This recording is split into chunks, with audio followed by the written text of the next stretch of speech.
ఇక్కడ దీన్ని ఎట్లా చూస్తారు? రాష్ట్రంలో శాంతి భద్రతల గురించి కానీ వీటి గురించి మాట్లాడాలంటే ఇలా రేవంత్ రెడ్డి గారు అన్నారు కదా, ఇది ప్రజాపాలన అని. ఇది ప్రజాపాలనలా కనబడతా ఉన్నదా? కంచెల పాలన అయిపోయింది. నా చుట్టూ 500 మంది పోలీసు వాళ్ళని పెట్టిర్రు. ఇలా నన్ను ఈ నుంచి బయటికి వెళ్ళడానికి వీలు లేదు అన్నారు. ఇలా ఇది ఒక ప్రజాపాలన కాదు, ఇది కంచెల పాలన అయిపోయింది.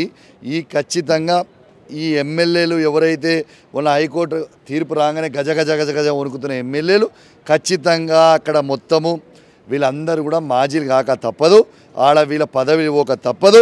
ఖచ్చితంగా వీళ్ళందరినీ కూడా మాజీలు చేస్తా అని చెప్పి అవుతారు అని చెప్పి సందర్భంగా తెలియజేస్తాం. అంశం పిఎస్సి చైర్మన్ పదవి కిందకి ఇదంతా వచ్చింది. ఎందుకు హరీష్ రావుకి వీళ్ళందరికీ ఇవ్వలేకపోయింది కాంగ్రెస్ ప్రభుత్వం వచ్చేదంతా కూడా?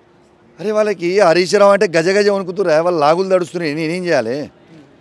వాళ్ళు దమ్ముంటే మేము ఎన్నుకున్న నాయకుడిని పిఎస్సి చైర్మన్ చేయాలి తప్పితే ఇవాళ బీఆర్ఎస్ పార్టీలో గెలిచి కాంగ్రెస్ పార్టీలో చేరినే, కాంగ్రెస్ పార్టీలో చేరినే బీఆర్ఎస్ పార్టీలో ఉన్నా అన్నట్టుని అటుగానోని ఇటుగానోని ఏమంటారో మీకు తెలుసు కదా, నేను అనాల్సిన అవసరం లేదు. అటుగానోడు ఇటుగానోడు మీకు అందరికీ తెలిసే మాటనే. ఇవాళ దానికంటే ముచ్చట నేను అనాల్సిన పనేం లేని చెప్పి సందర్భంగా తెలియజేస్తూ, ఇలా 10 మంది మారిన ఎమ్మెల్యేలు అసలు కాంగ్రెస్ పార్టీలు ఉన్నారా బీఆర్ఎస్ పార్టీలు ఉన్నారా? వాళ్ళు అటోలా ఇటోలా కాక అటోని ఇటోని కానని ఏమంటారో మీ అందరూ అర్థం చేసుకోవచ్చు. ఇలా కావాల్సుకొని బీఆర్ఎస్ పార్టీ ఈ విధ్వంసం సృష్టిస్తూ ఉంది. నిన్న దాడి కూడా మీరే చేపించుకొని మరి ఆర్కేపూడి గాంధీ పైన నెట్టి వేస్తూ ఉన్నారని చెప్పి కూడా వారే వ్యాఖ్యలు చేస్తారు. నేను ఒకటే చెప్తున్నా, మొత్తం మీడియా ఉన్నది, ప్రపంచం అంతా చూసింది, లైవ్ అందరూ చూసిర్రు.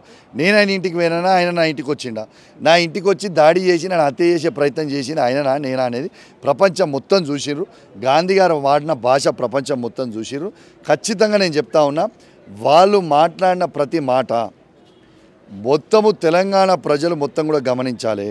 ఖచ్చితంగా గాంధీ గారు వాడిన భాష షేర్లింగంపల్లిలో ఉన్న ప్రతి ఓటర్ గమనించాల్సిన అవసరం ఉన్నది. ఆయన చేసిన తీరు, ఆ ఎమ్మెల్యే మాట్లాడిన మాటలు ఖచ్చితంగా రాబోయే కాలంలో షేర్లింగంపల్లి ప్రజలు, ఇవాళ షేర్లింగంపల్లి ప్రజలు నీకు ఖచ్చితంగా జవాబు చెప్తారు. చూసారు కదా, ఇది పరిస్థితి. ఏదైతే ఖచ్చితంగా ఈ ఆర్కేపూడి గాంధీ చేసినటువంటి వ్యాఖ్యలకు పాడి కౌశిక్ రెడ్డి గారు తిరిగి కౌంటర్ ఇస్తున్నటువంటి పరిస్థితి చూస్తూ ఉన్నాము.